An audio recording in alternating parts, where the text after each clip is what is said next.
اور اس میثاق میں تمام جو کردار ادا کرنے والے ہیں، جو ذہن سازی والے ہیں، جو کسی نہ کسی حوالے سے پالیسی پر اثر انداز ہوتے ہیں، ان تمام کا ایک قومی میثاق ہو، اور اس میثاق میں پھر یک آواز بیک آواز ہم اپنا ایک موقع مگر سر یہ انیشیٹو کس نے لینا ہے؟ اسلامی آئیڈیالوجیکل کاؤنسل نے کرنا ہے، حکومت نے کرنا ہے الگ سے، یا کس نے پہل کرنی ہے؟ انیشیٹو کہاں سے ہم دیکھیں؟ بنیادی طور پہ تو یہ ریاست کی ذمہ داری ہے. حکومت اگر اسلامی نظریاتی کونسل کو کہے تو ہمیں بڑی خوشی ہوگی کہ اس فرض سے نوود آزما ہوں اور اس کو پائے تکمیل تک پہنچائیں. اچھا ڈاکٹر عدنان صاحب، آپ نے دیکھا کہ فار دا لانگسٹ ٹائم ہم لوگ ابھی بھی سیکٹیرین وائلنسز رائف اوور ہیئر، بات تو دے اسٹل انڈر ٹونز فشرز ہیں، مگر آپ نے ایک بڑے اوور ویلمنگ دیوبند دیکھا سیکٹ ابھر کے سیاست میں بھی اینڈ پیش and then you of course آپ نے طالبان کی ایک پوری موومنٹ دیکھی، اس کو شکست دیا.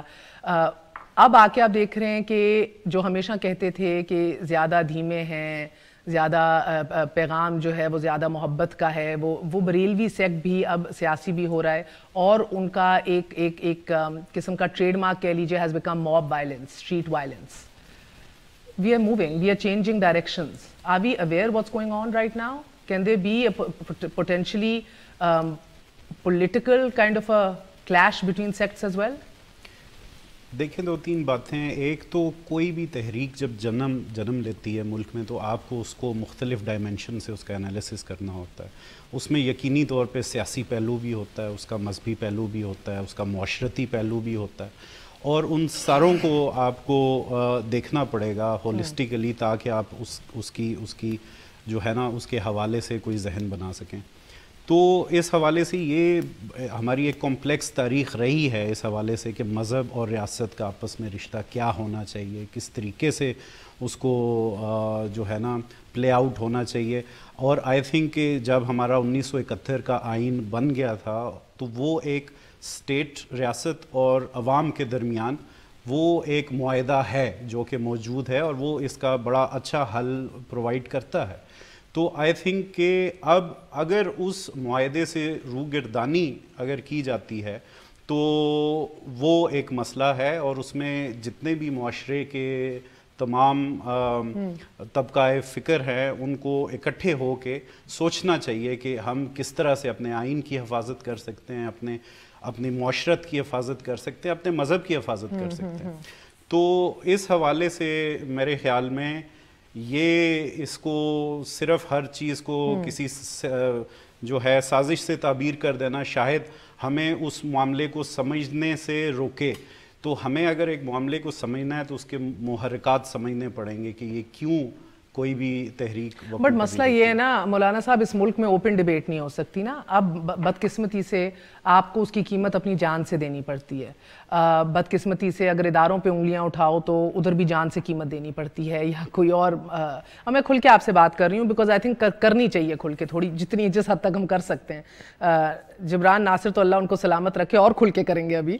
مگر مولانا صاحب مجھے بتائیے کہ جو یہ جس طرح میں نے ابھی ابتدائی میں بھی کہا، وہ غلام، وہ امتی جو کٹنے مرنے کو تو تیار ہیں مگر رسول پاک صلی اللہ علیہ وسلم کے پیغام رواداری سے آشنا نہیں ہیں، نہیں سمجھتے. وزیر اعظم نے بات کی کل کہ سیرت رسول پاک صلی اللہ علیہ وسلم کی جو ہے وہ ہر کریکولم میں ایڈ کریں گے کہ لوگ سمجھیں. اتنی بڑی ڈسپیرٹی ہے اور علماء دین بھی خاموش ہیں اس ملک کے اندر. جن اداروں نے تحفظ فراہم کرنا ہے، اپنے لیے استعمال کرنا ہے، وہ بھی اپنے کام پہ لگے ہوئے ہیں. سیاستدان بھی ڈرتا ہے کیونکہ اپنی جان سے ہاتھ دھو بیٹھتا ہے. صحافی کو اپنے رسکس ہیں. آپ کون، میں جب ان سے پوچھی تھی مقصد یہی ہے سر، آپ میں سے کون پہل کرے گا؟ بسم اللہ الرحمن الرحیم. جہاں تک معاشرے کے اندر مذہبی رواداری کی بات ہے تو میں یہ بات عرض کرتا ہوں کہ بدقسمتی سے ہمارے معاشرے کے اندر مذہبی رواداری نہیں ہے. اگر آپ مجھ سے فقہی اعتبار سے، مسلکی اعتبار سے کوئی اختلاف رکھتے ہیں تو میں ایسے پروگرام کے اندر تو آپ کو برداشت کر سکتا ہوں. ہاں جی ہم ایک ہیں، ہم اس سے باہر ہیں، نہیں. لیکن اس سے یہاں سے نیچے اتریں گے تو میں آپ کو برداشت کرنے کے لیے، آپ مجھے برداشت کرنے کے لیے تیار نہیں. اب اس کے اسباب پر ہمیں غور کرنا ہے کہ ہم اس لیول تک، اس حد تک آئے کیسے ہیں۔ تو اس کے بہت سارے وجوہات ہیں، اور اس میں علماء کا کردار بھی ہے، عوام کا کردار بھی ہے، اور سب سے بڑی بات جو میں سمجھتا ہوں وہ یہ ہے کہ ریاست جو ہے اس کا کردار اس میں سب سے اہم ہے، کہ ان لوگ جو ہے وہ اس حد تک آ گئے ہیں کہ رواداری جو ہے وہ صرف یہ الفاظ کے حد تک ہے، اور باقی معاشرے کے اندر ہم رواداری کے قائل نہیں ہیں۔ اس کی بنیادی وجہ جو ہے وہ یہ ہے کہ جو اسباب ہیں جہاں سے عدم رواداری، عدم برداشت، مذہبی تفرقہ بازی، مسلکی تفرقہ بازی جہاں سے ابتدا ہوتی ہے، تو وہاں سے ہم اس کو روکنے کی ابتدا نہیں کرتے۔ جب وہ بالکل انتہا پر، عروج پر چلی جاتی ہے، پھر ہم کہتے ہیں جی اسپیکر پر پابندی لگا دو تو فلاں مقرر پر پابندی لگا دو تو فلاں پر پابندی لگا دو۔ اس سے جو ہے وہ مسئلہ حل نہیں ہوتا ہے۔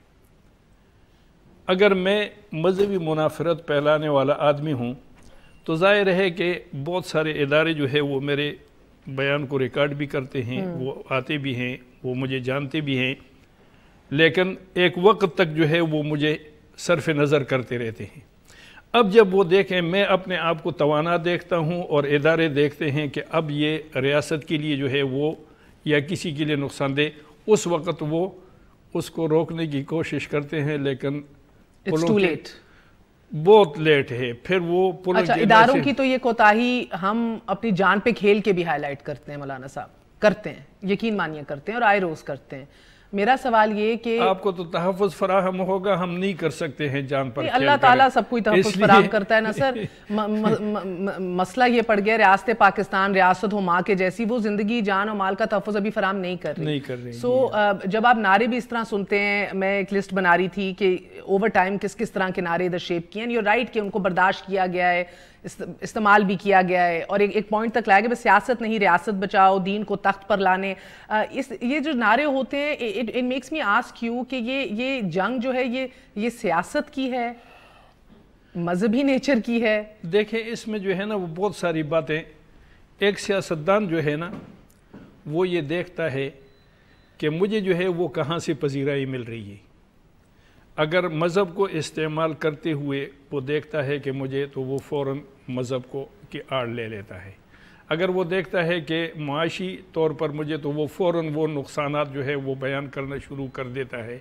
اور وہ دیکھتا ہے کہ مجھے کسی اور جگہ سے یہ تقویت مل سکتی ہے، تو وہ سیاستدان جو ہے وہ تو کسی بھی ایک نقطے کو جانے نہیں دیتا ہے، وہ اس کو استعمال کرتا ہے، چاہے مذہب ہو، چاہے معاشرت ہو، چاہے معیشت ہو۔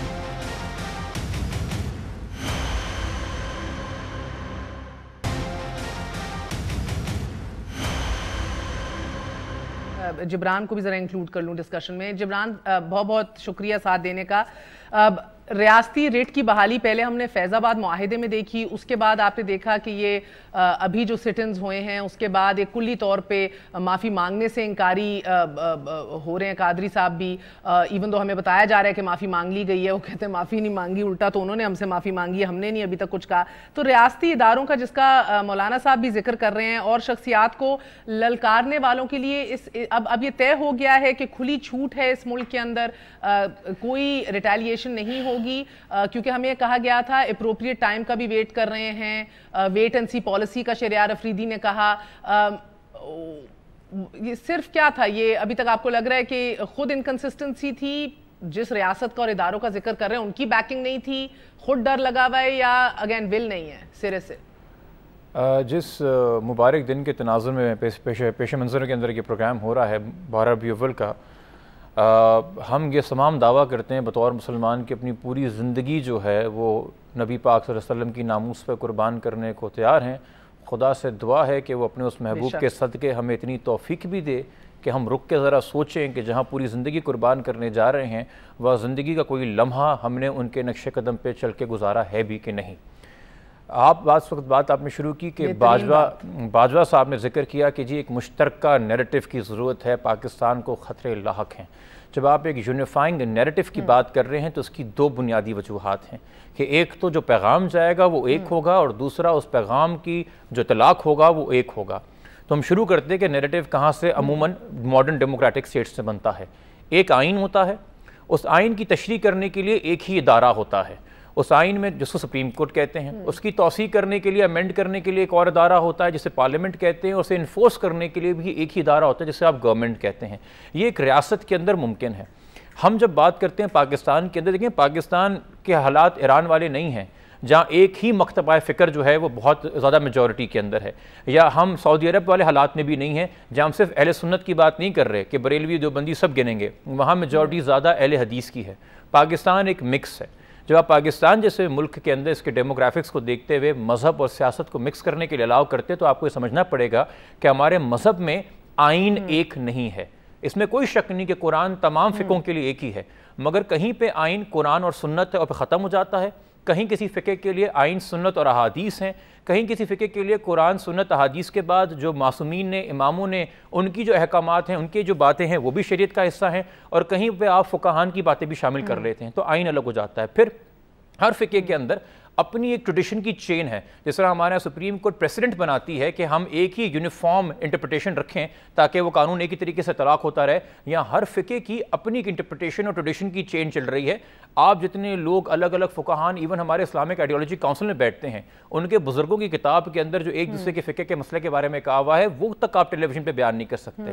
تو وہاں پہ سپریم کورٹ بھی علیحدہ ہو گئی, وہاں پہ آئین بھی علیحدہ ہو گیا. تو پھر نتیجہ کیا نکلا؟ Confused government. اور پھر کنفیوز گورنمنٹ میں اپنا پریشر یا اپنے آپ کو منوانے کے لیے وائلنس استعمال ہوگا, ڈر استعمال ہوگا, خوف استعمال ہوگا, لاجک اور ریزن نہیں ہوگی. مگر جبران دیکھیں گورنمنٹس آتی جاتی رہتی ہیں نا, آپ کا ایک چارٹر, ایک بلیف یا ایک یونیفائڈ پیغام جس کا ذکر ہو رہا ہے وہ تو ریاست نے اب دینا ہے, which should continue, which should be all binding. اسی کی بات کرتے ہوئے جی, اب پہلے یہ ہوتا تھا کہ پہلے ایک مکتبہ فکر سے کچھ لوگ نکلے, بہک گئے, ایکسٹریمسٹ ہو گئے, انہوں نے سوسائڈ بامبنگ اختیار کر لی. اب ایک اور مکتبہ فکر سے لوگ نکلے, وہ کہتے جی ٹارگٹ کلنگ اور ہائی پروفائل کلنگ اور تھریٹننگ کے ذریعے کریں. ریاست کو کیا کرنا چاہیے؟ ہم اس وقت جب ان تمام فقوں کو دیکھیں گے, we can see them either as different dominions یا different states under a confederation, یا الگ الگ آپ ان کو کمیونٹیز کہہ لیجیے. جہاں تک ان کے پرسنل ذاتی معاملات ہیں, ان کو اٹانومی ہونی چاہیے, جس میں آپ صوبوں کو پروونشل اٹانومی دیتے ہیں کہ جی اپنے ذاتی معاملات طے کر لو, شادی کے حوالے سے کرنی ہے, طلاق کے حوالے سے کرنی ہے. بٹ جب ہم فنڈامنٹل ہیومن رائٹ کی بات کریں, جو کہ ہمارے آئین میں آلریڈی درج ہے, رائٹ ٹو لائف ہے, رائٹ ٹو لبرٹی ہے, رائٹ ٹو پریویسی ہے, رائٹ ٹو ڈگنیٹی ہے, رائٹ ٹو ٹریڈ ہے, ان تمام حقوق کے لیے جو ہے اس جگہ کے اوپر ریاست کو ایک نیریٹو دینے کی ضرورت ہے. اور چونکہ ہماری جو مسجد اور ممبر آپ محراب کی بات کر رہی تھی, وہاں پہ صرف دینی معاملات کی نہیں, اس وقت اگر ہاٹ ٹاپک معیشت ہے یا کوئی سماجی ہاٹ ٹاپک ہے یا کوئی سیاسی ہاٹ ٹاپک ہے, اس پہ بھی بیانات ہو رہے ہوتے ہیں. تو اس کو اس حد تک اس ہارمونی کو ریگولیٹ کرنے کی ضرورت ہے جو کہ اب ہونے کیا لگ گیا ہے. اب ہم صرف اس میں خوش نہیں ہیں کہ ہماری روایت کیا اور ہم کیا پریکٹس کرتے ہیں, ہم اب ایک سٹیپ بڑھ کے دوسرے مکتبہ فکر کے لوگوں کو بلا رہے ہوتے ہیں اپنے ممبر محراب سے کہ آپ یہ کفر کر رہے ہیں, آپ کافر ہیں, آپ یہ نہ کریں. پھر اس کے بعد جب ہم بات کرتے ہیں کہ اس ایک نیریٹو کی ضرورت ہے, پھر اس ایک نیریٹو کا اطلاق بھی ایک ہونا چاہیے. پھر یہ نہ ہو کہ بحریہ ٹاؤن میں پیسہ بہت تھا تو اس کو ریگولرائز کر دو, اور ایمپریس مارکیٹ والا غریب تھا تو اس کو گرا دو. خادم رضوی کے پاس بڑا اسلحہ ہے, ہتھیار ہے, تو وہ توہین کر سکتا ہے. حسین نقی ایک ضعیف بزرگ صحافی ہے تو اس کو آپ آڑے ہاتھ لے سکتے ہیں. ایک طرف آپ مشرف کا احتساب کر نہیں پا رہے ہیں, دوسری طرف آپ نے ایک سٹنگ وزیر اعظم کو اتار دیا تھا. پھر جب اگر آپ ایک نیریٹو بنا بھی لیں گے مگر اس کا ایک اطلاق نہیں کر سکیں گے, تب بھی دھڑے بندیاں ہوں گی اور تب بھی ہم کریڈیبلٹی لوز کر جائیں گے ایز اے نیشن, اور نیریٹو کریڈیبلٹی لوز کر جائے گا. اوکے, سو یہ جو بات کر رہے ہیں ابھی جبران, ڈاکٹر عدنان آپ بھی ایک پالیسی فارمولیشن کا حصہ رہے ابھی پچھلے ٹینیور کے اندر ود احسن اقبال صاحب, اور وہ عمل میں نہیں آئی. اس سے پہلے آف کورس حکومت آ گئی, اور ہم جس طرح بات کر رہے تھے کہ حکومتیں تو آنی جانی ہیں, مختلف پارٹیز نے آنا ہے, this has to be an all enduring policy. کیا پالیسی تھی وہ, اور ابھی اس کا کیا حال ہے, یا ویئر از اٹ؟ یہ جی ہم نے تشکیل دی تھی نیشنل انٹرنل سیکیورٹی پالیسی, اور یہ کچھ 10 مہینے کی کاوش کا نتیجہ تھی. اس سے پہلے نیکٹا کافی کام کر چکا تھا نیشنل نیریٹو کے حوالے سے بھی جس کی بات ہو رہی ہے, قومی بیانیہ, اور کاؤنٹر ایکسٹریمزم گائیڈ لائنز کے حوالے سے بھی قبلہ ایاز صاحب بھی شامل رہے ان ساری ڈسکشنز میں.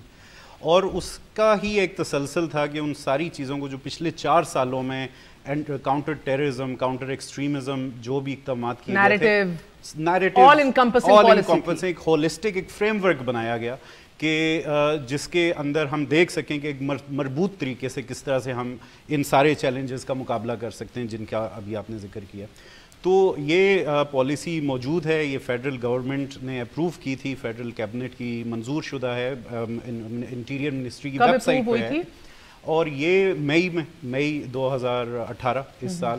اور اس کے بعد انٹریم پیریڈ آ گیا, اب نئی گورنمنٹ آئی ہے جو کہ میرے خیال میں ریویو کر رہی ہے کہ ہم نے اس کو کیسے آگے لے کے چلنا ہے, یا اگر وہ اس میں کوئی. آپ کے شہریار افریدی صاحب یا سیکرٹری انٹیریئر سے ملاقات کوئی ہوئی ہے اس حوالے سے؟ نہیں, میری ذاتی طور پہ ملاقات نہیں ہوئی, لیکن Who is spearheading this then?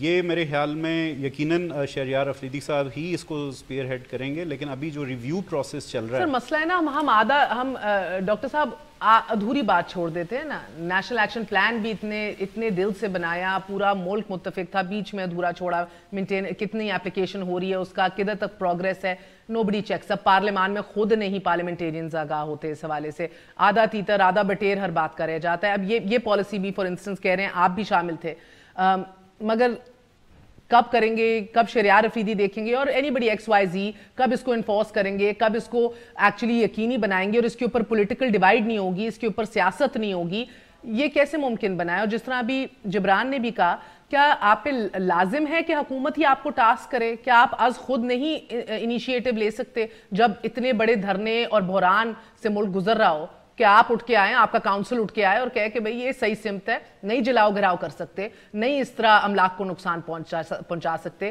میں اپنے جاننے والے لوگ ہیں جو عورتیں اور بچے جن کی گاڑیوں پہ اٹیک ہوا, and of course the list goes on. لاگو ہے کہ حکومت کہے تو کریں یا خود بھی کر سکتے ہیں؟ بڑی اچھی یہ بات آپ نے اٹھائی. دراصل پہلے سے ایک پیغام پاکستان موجود ہے. اب وہ پیغام پاکستان میں ہماری خوش قسمت یہ ہے کہ اس پہ جو ہمارا سول ونگ ہے منتخب, وہ اور عسکری ونگ دونوں آن بورڈ ہیں, دونوں کا اتفاق ہے. ایوان صدر میں 16 جنوری کو اس کا اعلان ہوا. اسلامی نظریاتی کونسل نے 17 جنوری کو اس اعلان کی تائید کی, توثیق کی. اچھا, اب ضرورت اس بات کی ہے کہ اس پہ ایک قدم آگے بڑھایا جائے, اور وہ یہ ہے کہ پارلیمنٹ سے اس کو اڈاپٹ کرایا جائے.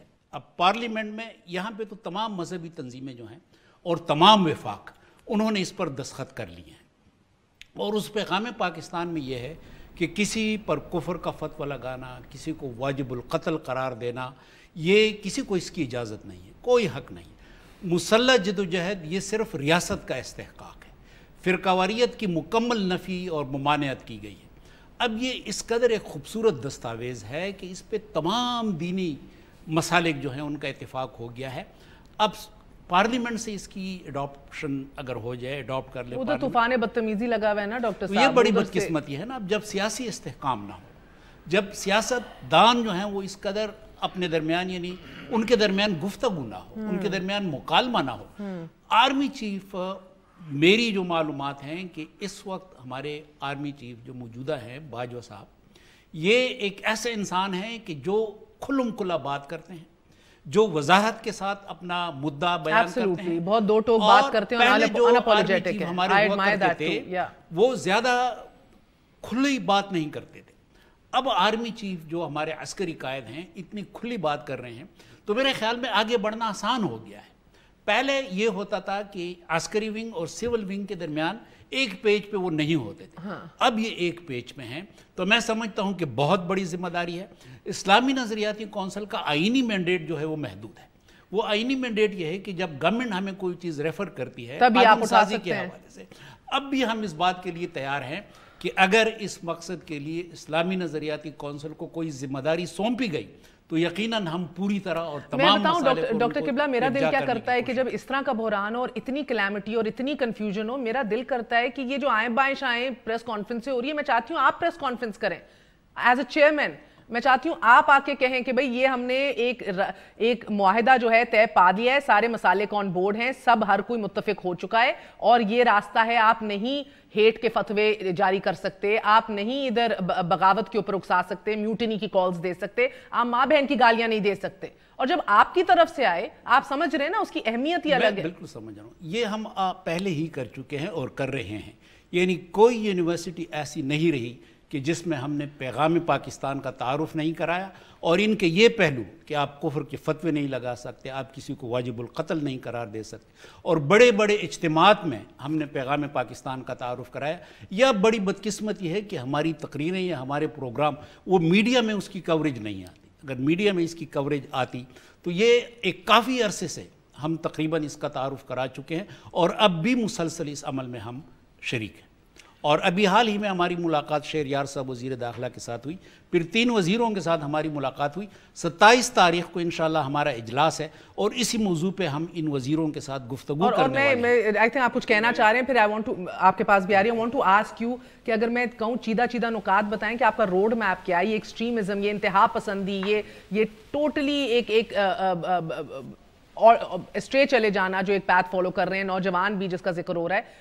How would you curtail that? مگر آپ بات کریں then I would like to know that. بالکل اسی کا جواب میں دینا چاہوں کہ پیغام پاکستان بہت اچھا انیشیٹو ہے، اور بالکل یہ بڑا کامیاب چیز ہے. لیکن صرف یہ کافی نہیں ہے. جو ہمارے سامنے مسائل ہیں اس میں ایک تو گورنمنٹ کی استعداد ہے، اس کی کیپیسٹی ہے کہ کیا وہ ایک مربوط طریقے سے ان چیلنجز کا مقابلہ کر سکتی ہے. اور اس میں صرف ایک اسلامک آئیڈیالوجی کونسل نہیں، اس میں آپ کی پارلیمنٹ، آپ کی لیجسلیشن، آپ کی سب کو. اینڈ ہی از رائٹ مولانا صاحب جب کہتے ہیں، میں نے انٹرویو کی ان سیاستدانوں کے جو اپنی سیاست چمکانے کے لیے اکسا رہے ہیں لوگوں کو کہ قتل کر دو، یہ کافر ہے.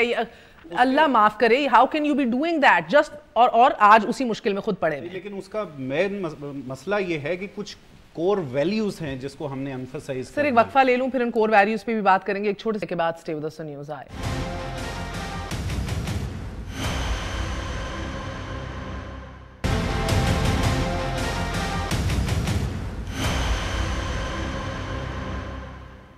واپس آنے کا شکریہ. مذہب کے نام پہ جلاؤ، گھیراؤ، احتجاج، دھرنے ریاست پاکستان کی مذہبی احساس کو مضبوط کرنے کا باعث ہوں گے یا مزید کمزور؟ Seems like a no brainer question, مگر انفارچونیٹلی ہم on a daily basis we living it out, اور اس کا مجھے لگتا ہے کہ ایک حتمی جواب جو ہے کاغذوں تک تو محفوظ ہے مگر امپلیمنٹیشن میں نہیں دکھائی دیتا. مولانا صاحب، and you can continue after this as well, مگر سر یہ ایک عجب دستور چل نکلا ہے اس ملک میں کہ رسول پاک صلی اللہ علیہ وسلم سے اپنی محبت، اپنی عقیدت کو پروو کرنے کے لیے لوگوں کو عمرہ پہ بڑی بڑی شخصیات کی میں بات کر رہی ہوں، محفل میلاد کر رہے ہیں، رحمت العالمین کانفرنسز کر رہے ہیں، عمرے پہ جانا پڑتا ہے، ڈکلیئر کرنا پڑ رہا ہے پارلیمان کے اندر اور باہر. یہ تو ایک عجیب دستور نکل پڑا ہے. دیکھیں جی، میں اس سلسلے میں جیسے جبران صاحب نے بات کی کہ ہر فقہ اس کے طرف میں ذرا تھوڑی سی وہ عرض کرنا چاہتا ہوں کہ ہر فقہ کی ہر ایک بات ہے، اور اس طریقے سے کر کے ہر ایک الگ الگ اپنی بات بیان کرتا ہے. فقہی اختلاف ہیں، یہ ضرور ہے کہ فقہی اختلاف ہیں اور ہونے بھی چاہیے.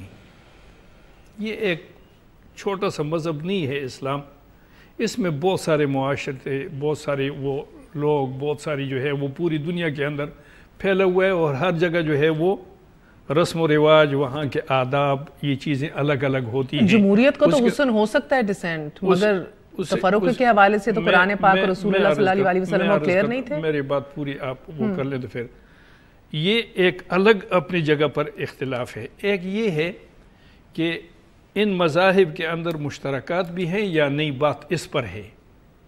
اوکے، کامنالٹیز، مشترکہ باتیں مشترکات ہیں یا نہیں. تو اسلامی نظریاتی کونسل جو ہے یہ اسی بنیاد پر یہ تشکیل دی گئی تھی، اور اس میں تمام مکاتب فکر کے اور قانوندان لوگ جو ہے وہ موجود ہیں، اور انہوں نے اپنے جو ہے نا وہ یہ سفارشات مرتب کی ہیں اور مرتب شکل کے اندر موجود ہیں، جس پر تمام یہ جو ہے فقہی مسالک ہیں ان کا اتفاق ہے، اس میں کسی کا کوئی اختلاف نہیں ہے. وہ سفارشات مرتب ہیں، صرف یہ ہے کہ ان کے مطابق جو ہے وہ قانون سازی اب وہ بالکل تیار ہیں، ہر آدمی کے ٹیبل پر پڑی ہوئے ہیں، پارلیمنٹ کے اندر پڑی ہوئی ہے، کوئی آدمی اس پر قانون سازی کرنے کے لیے اور اس کو وہ کرنے کے لیے تیار نہیں ہے. اب اس میں جو ہے نا وہ میرا کہ میں ہاتھ یہاں رکھ کے نماز پڑھتا ہوں یا یہاں رکھ کے نماز پڑھتا ہوں یا چھوڑ کر نماز پڑھتا ہوں، یہ میرا ایک الگ ذاتی مسئلہ ہے. لیکن جو مشترکات ہیں ان پر سارے جو ہے نا وہ فقہی مسائل کے مولانا اتفاقات ہیں. صاحب مسئلہ دیکھیں نا، مسئلہ تو ہے جب رول آف لا اس ملک میں تسلیم نہ ہو نا، سپریم کورٹ ایک فیصلہ دے اور آپ کہیں غلط فیصلہ دیا، آپ اس حد تک تو کہہ سکتے ہیں آئی ڈس ایگری. آپ اس حد تک کیا جا سکتے ہیں کہ ریورس کرو، ورنہ گھر کے سٹاف کو کہیں کہ قتل کر دو ججز کو، ورنہ کہیں کہ ان حکمرانوں کو پھانسی چڑھا دو، ورنہ کہیں کہ املاک جلا دو، پہیہ نہیں چلے گا ریاست کا. یہی بات میں عرض کرنا چاہ رہا ہوں کہ جو اسلامی نظریاتی کونسل کی سفارشات ہیں ان کے مطابق جو ہے وہ قانون سازی ہو جائے اور وہ ملک کے اندر نافذ ہوں. فار انسٹنس مجھے مثال دیں، یہ جیسے کیا پھنسا ہوا ہے ابھی جس سے اگر وہ قانون سازی ہو جائے تو بہت بہتری آ جائے گی؟ بہت بہتری یہ آ جائے گی کہ اس کے مطابق پھر قانون جب ہو جائے گا تو تمام یہ کس کے مطابق؟ اسلامی نظریاتی کونسل کے سفارشات کے مطابق. کون سی سفارشات ایسی ہیں ایک دو جو آپ کہہ رہے ہیں کہ ابھی تک ہینگنگ ہے اور وہ نہیں؟ تمام ہینگنگ ہے، یعنی جتنی سفارشات آپ اس پالیسی کی بات کر رہے ہیں جو ہم ڈسکس کر رہے تھے. جی اسی پر تو وہ ہے، اور ڈاکٹر صاحب کے پاس جو ہے نا وہ مہیا بھی کر سکتے ہیں. میرے پاس بھی شاید اس کی کچھ کاپیاں ہیں جس پر اگر اس اتفاق کے مطابق جو ہے وہ قانون سازی ہو جائے تو میں اپنے ذاتی طور پر تو جو عمل کرتا ہوں وہ میں کروں گا. ہاں، لیکن یہ ہے کہ میں اجتماعی طور پر اس قانون کی خلاف ورزی نہیں کر ایک ریاست کے کوڈ آف کانڈکٹ اور رول آف لا کے مطابق زندگی گزاریں گے. مگر مسئلہ صرف یہ ہے جبران کہ اس ملک کے اندر قوانین کی کمی نہیں ہے، امپلیمنٹیبلٹی کا مسئلہ ہے نا، وہ نافذ نہیں ہوتے. منی لانڈرنگ کے حوالے سے آپ یقین مانیے ہمارے ملک میں سخت ترین قوانین ہیں، مگر again then you know reality کیا ہے اور کتنا پیسہ ادھر منی لانڈر ہوتا ہے، کتنی بلیک اکانومی ہے. So it's not the dearth of legislation پر سے. مہر ابھی پچھلے جو میں نے سنی 15-20 منٹ کی گفتگو، اس میں پیغام پاکستان کا بار بار ذکر ہوا، اس کی بڑی تعریف کی گئی، بتایا گیا کہ جی بڑا واضح اچھا ڈاکیومنٹ ہے، بتایا گیا کہ سول اور ملٹری لیڈرشپ اس کے ساتھ، اس میں کہا گیا کہ جو بھی کسی کو کافر کہے یا واجب القتل کہے تو اس بات کو رد کیا جائے گا. اس کا مطلب ہے کہ جن علماء نے اس پہ سائن کیا ان کو اسٹیٹ انڈورس کرتی ہے، اور جو عالم یا کوئی انسان جو اپنے آپ کو عالم کہتا ہو اس پیغام پاکستان کی نفی کرے تو ریاست اگر اس کو کسی قانون کے تحت سزا نہیں دے سکتی تو کم سے کم اسے پروموٹ بھی نہیں کرنا چاہیے. اگر آپ کہتے ہیں کسی کو واجب القتل نہیں کہا جا سکتا تو پھر ایک ایسے انسان کو جس نے سلمان تاثیر کو واجب القتل قسم سے قتل کر دیا تھا اس انسان کو ہیرو بھی نہیں بنایا جا سکتا. تو پھر ایسا کیوں ہے کہ وہ علماء جو ممتاز قادری کو ہیرو بناتے ہیں وہ آپ کے بچوں کے نکاح پڑھا رہے ہوتے ہیں؟ قوم کنفیوز نہیں ہوگی؟ پیغام پاکستان ہے تو آپ خود تو اطلاع کیجیے اپنی ذاتی زندگی کے اندر. پھر آپ نے بات کیا کہ جی پیغام پاکستان مجھے نہیں پتا اس کی کیا ڈیٹیلز ہیں، شاید آپ کے سٹاف کو بھی ڈاؤن میں نہ پتا ہو. کوئی ریٹائر ہو رہا ہو آرمی چیف تو راتوں رات پورے شہر میں اللیگلی ہر کھمبے پہ بینر لگ جاتا ہے کہ جانے کی بات مت کرو، ایکسٹینشن کی بات کرو. یا کالعدم جماعت کالعدم ہونے کے باوجود جگہ جگہ سٹال کھول کے چندہ لے لیتی ہے اور بینر لگا لیتی ہے ہر موقع کے اوپر، وہ کشمیر ڈے ہو، 14 اگست ہو، 23 مارچ ہو. ان کے آج تک مجھے سمجھ میں نہیں آتا کہ اتنا بڑا اگر پروگرام ہے جس میں ملٹری اور گورنمنٹ ساتھ ساتھ ہے تو کہاں ہیں وہ فنڈز اور کہاں ہے وہ پروگرامنگ اور کہاں ہے وہ پبلک سروس میسیجنگ جس کی تشریح نہیں کر پا رہے ہو. پھر تیسری بات، میں نے تو ول کی بات کی نا، میں نے تو شروع ہی اسی نقطے سے کیا تھا شو کہ سر مسئلہ کیا ہے. اگر آپ سبھی راضی ہو گئے آج، اور کہا ڈاکٹر قبلہ نے کہ پہلی دفعہ ہے کہ شاید ملٹری اور سویلین حکومت ایک پیج کے حوالے سے کہ بھئی یہ ناسور ہے، اب اس کو ختم کرنا پڑے گا. مگر آپ کے پاس ابھی ٹیسٹ کیس تھا پچھلے دنوں، نہیں کیا، نہیں ہم نے دیکھا وہ ول امپلیمنٹ ہوتے. So again it's a vicious cycle. جب تک آپ اثاثے مانیں گے، جب تک آپ انویسٹ کریں گے، جب تک آپ مصلحتوں کا شکار رہیں گے تو تب تک تو یہی سوال ہوتے رہیں گے، یہی ڈرافٹس بنتے رہیں گے، 10 مہینوں کی کاوش رہے گی، یہ چلتی رہے گی. جی اپنی جگہ میں اس کے ساتھ ایک اور بڑے اہم مسئلے کی بات کر لوں. ہم اس وقت بات کر رہے ہیں اپنے حال پہ، ماضی کو دیکھتے ہوئے حال کی بات کر رہے ہیں اور حکومت کی بات کر رہے ہیں. ہم ذرا مستقبل کی طرف نظر ڈالیں کہ کیا اس وقت جو تمام یہ اہل علم بیٹھے ہیں آپ کے ساتھ، کیا یہ نہیں ہو رہا کہ بطور مسلمان ہماری آئیڈینٹی ہائی جیک ہو رہی ہے؟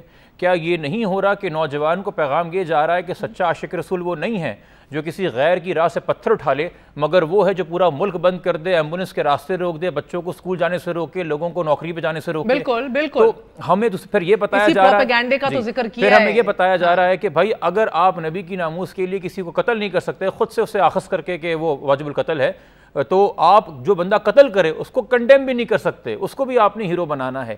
پھر جو آپ کے مین سٹریم سنی سیٹس رہ گئے جو بند کے بریلوی کے، اس کے اندر جو اب یہ نیا نیریٹو آ رہا ہے. دیکھیں خادم رضوی کا جو نیریٹو ہے نا وہ طاہر القادری کے نیریٹو کی نفی کرتا ہے، وہ جماعت علماء پاکستان کی بھی نفی کرتا ہے، وہ یہ جو ہمارے جن کو ہم عام اصطلاح کے اندر کہتے ہیں کہ جو ہمارے ہری پگڑی والے بھائی ہیں جو کا کہتے ہیں قادری صاحب کے طرف چل رہے ہیں، ان کی بھی نفی کرتا ہے. وہ ایک وائلنٹ فارم آف اسلام پڑھا رہے ہیں بچوں کو. اور امیجن کریں اگر 4 سال کے بچے کو بتا دیا جائے کہ تمہارا رول ماڈل ممتاز قادری ہے، وہ 13 سال کی عمر میں کتنا انہیرنٹلی وائلنٹ ہوگا.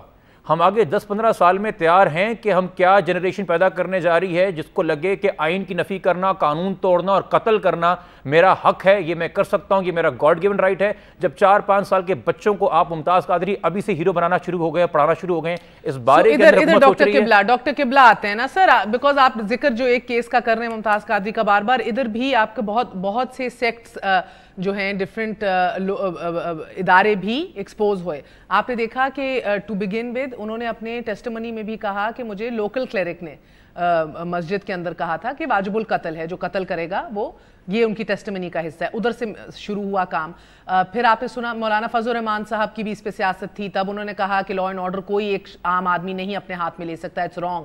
بعد میں جا کے جب یہ تحریک وغیرہ ساری نکلی, ایگزیکیوشن ہوئی, تب انہوں نے کہا کہ اور اتنے کیسز سے ان کو کیوں ایگزیکیوٹ کر رہے ہو. سو کہیں نہ کہیں ہم دیکھتے ہیں کہ ہر کوئی مصلحت کا شکار بھی رہتا ہے, سامنے صاف آتا بھی نہیں, چھپتا بھی نہیں. ادارے ہیں جس کے اندر میڈیا بھی ہے, جس کے اندر آپ کی سپریم کورٹ ہے, گورنمنٹ ہے, دیر از اے لاٹ آف کنفیوژن, کوئی صاف کھل کے نہیں سامنے آ رہا. بالکل ماہر, یہ آپ کی بات صحیح ہے. ہم مانتے ہیں کہ قومی مفاہمت نہیں ہے, اور ضرورت اس بات کی ہے کہ کم از کم کچھ بنیادی نکات پہ قومی مفاہمت ہو. ان میں یہ بھی ایک نقطہ ہے کہ جو اس وقت جو صورتحال سے ہماری قوم جس صورتحال سے گزر رہی ہے, اور یہی میں کہتا ہوں کہ اس پہ اگر ایک کلیئرٹی آ جائے, قومی مفاہمت لائرز نے پھول نچھاور کیے, غازی علم الدین شہید سے تعبیر کیا, لیکن یہ سارا کچھ ہوا, you right, but there is no leadership to tell you what's right اور wrong. So he is right, 4 سال کا بچہ کہہ رہا ہے, اس کو اپنے ہیروز بتائے جا رہے ہیں. What should I do? What should you do, sir?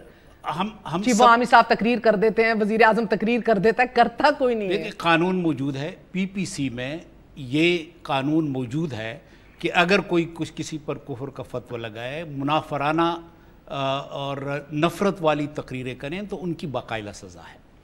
اور پیغام پاکستان میں بھی اس عزم کا اظہار کیا. ویٹ اینڈ سی جب تک ریاست کے پہیے ہلنا نہیں شروع ہوتے. دیکھیں, نفاذ کی ذمہ داری تو ریاست کی ہے نا. جی بالکل.